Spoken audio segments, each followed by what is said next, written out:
Good morning. मैं Rajeev Dubey, department of history, intermediate, Jamshedpur cooperative college, Jamshedpur. हम लोगों ने इसके पहले बेबीलोनिया सभ्यता के संदर्भ में देखा कि बेबीलोनिया सभ्यता का उदय किस प्रकार हुआ, उसके समाज क्या थे, धर्म क्या क्या थे, इस तरह चीज़ें हम लोगों ने देखा। आज हम लोग देखते हैं असीरियन सभ्यता। मेसोपोटामिया की सभ्यता में तीन सभ्यताएं मिली जुली हुई थी। सबसे पहला सुमेरियन सभ्यता, फिर बेबीलोनियन सभ्यता और तीसरा था असीरियन सभ्यता। तीसरा था हम असीरियन सभ्यता।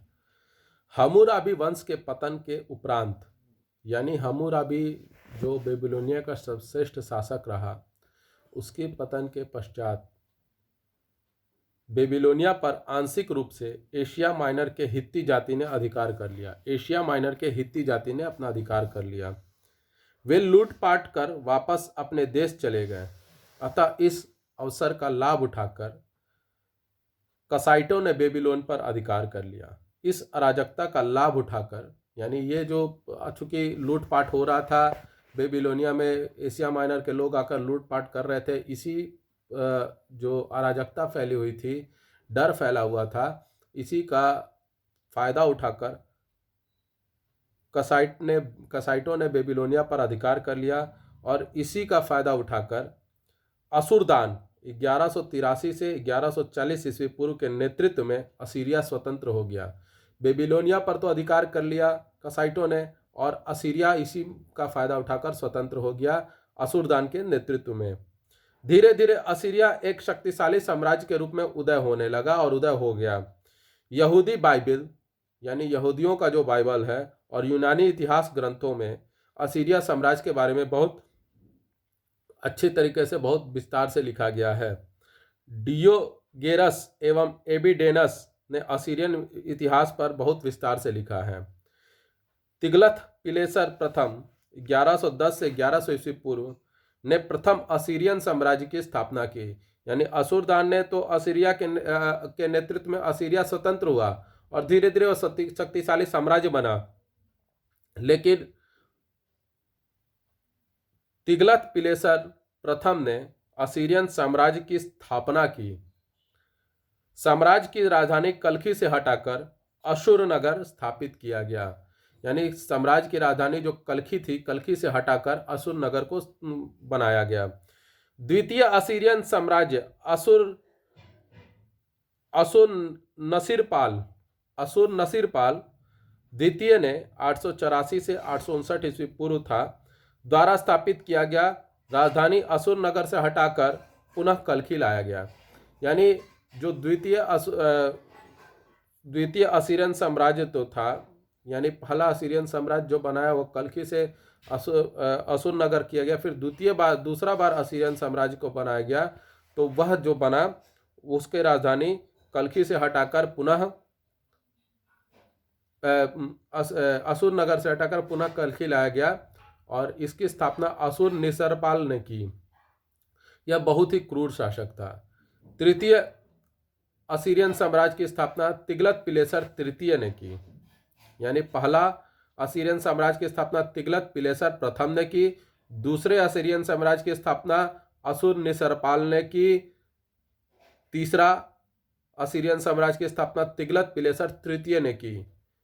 वह एक महान साम्राज्य निर्माता था। सारगोन द्वितीय ने और अधिक साम्राज्य का विस्तार किया। सारगोन प्रथम जिसने बेबीलोनिया साम्राज्य की स्थापना की, और सारगोन द्वितीय ने असीरियन साम्राज्य को और ज्यादा विस्तार दिया। सारगोनपुर, दुरस रुकिन आदि उपनगरों को बसाया। यह सारगोन द्वितीय ने बसाया। उसके पुत्र सेनाकेरिब ने राजधानी निनिवेह को बनाया और उसका पुनर्निर्माण कराया। यानी अब जो तीसरा बार जो असीरियन साम्राज्य का अस्तित्व आया, साम्राज्य स्थापित किया गया, यह अस्थायी रहा।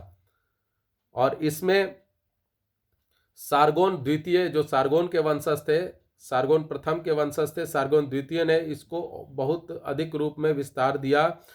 और इसके पुत्र, सारगोन द्वितीय के पुत्र सेनाकेरिब ने राजधानी न असुर नगर को बनाया, न कल्खी को बनाया, इसने नई राजधानी बसाई जिसे निनिवे को राजधानी बनाया और उसका पुनर्निर्माण कराया।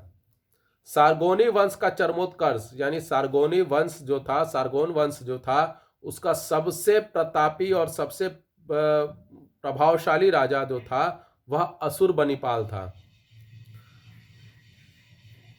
जो मतलब असीरियन साम्राज्य का चरमोत्कर्ष बोला जा सकता है, वह असुरबनिपाल के शासन में हुआ।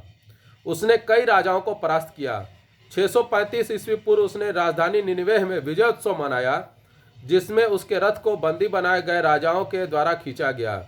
यानी उसने 635 ईस्वी पूर्व में अपनी राजधानी निनिवेह में एक विजय उत्सव मनाया, जिसमें उसने जितने भी राजाओं को हराया था, पराजित किया था, उन सभी राजाओं द्वारा उसके रथ को खींचा गया। असुरबनिपाल असीरियन संस्कृति का एक महान निर्माता माना जाता है। यानी असीरियन संस्कृति की जब जब चर्चा होगी असुरबनिपाल का नाम जरूर लिया जाएगा। उसको असीरियन साम्राज्य में उतना ही सम्मान प्राप्त है जितना भारत में अशोक को प्राप्त है। सम्राट अशोक को जितना सम्मान प्राप्त है भारतीय इतिहास में, उतना ही सम्मान असुरबनिपाल को असीरियन साम्राज्य में प्राप्त है। उसने कई मंदिर बनवाए, निनिवे के राजप्रसाद का पुनर्निर्माण कराया। वह स्वयं तुप शरुति मिट्टी की पट्टियों पर लिखने की कला जानता था, माहिर था। उसने निनिवे में एक पुस्तकालय की स्थापना कराई, जिसमें लगभग 30,000 साहित्यिक एवं ऐतिहासिक अभिलेख संग्रहित थे। चूंकि उस समय कागज का आविष्कार नहीं हुआ था, कागज पे लिखने की कला नहीं जानते थे, वो लोग मिट्टी की पट्टी पर लिखते थे और उसी को सुखाकर उसी को अभिलेख के रूप में रखते थे। तो उसने एक पुस्तकालय बनाया असुरबनिपाल ने, जिसमें 30,000 से ज़्यादा साहित्यिक और ऐतिहासिक अभिलेख संग्रहित किए गए थे। यह उसकी साहित्यिक अभिरुचि का प्रमाण था। यानी वह साहित्य में भी रुचि रखता था। इसका प्रमाण था कि उसने एक पुस्तकालय बनाया था, और जहाँ तक मेरी जानकारी है यह दुनिया का सबसे पहला पुस्तकालय था। उसका काल ज्ञानोदय का काल था। कालांतर में 606 ईस्वी पूर्व दक्षिण की ओर से आने वाली सेमेटिक लोगों की केल्डिया जाति ने असीरियन साम्राज्य को समाप्त कर निनिवेह नगर पर आधिपत्य जमा लिया। अब मेसोपोटामिया की भूमि पर केल्डियन साम्राज्य की स्थापना हो गई। यानी यह भी बहुत ज़्यादा दिन तक नहीं रहा, और 606 ईस्वी पूर्व में दक्षिण की ओर से आने वाले सेमेटिक लोगों की केल्डिया जाति ने असीरियन साम्राज्य पर आधिपत्य कर लिया और निनिवेह नगर पर कब्जा कर लिया। तो इस तरह से मेसोपोटामिया पर अब केल्डियन जाति का आधिपत्य हो गया। आज हम लोगों ने असीरियन साम्राज्य के असीरियन सभ्यता के संदर्भ में देखा। आपको ये वीडियो कैसा लगा? लाइक करें, कमेंट करें, शेयर करें, ज़्यादा से ज़्यादा मात्रा में सब्सक्राइब करें। घर पे रहें, सुरक्षित रहें। धन्यवाद।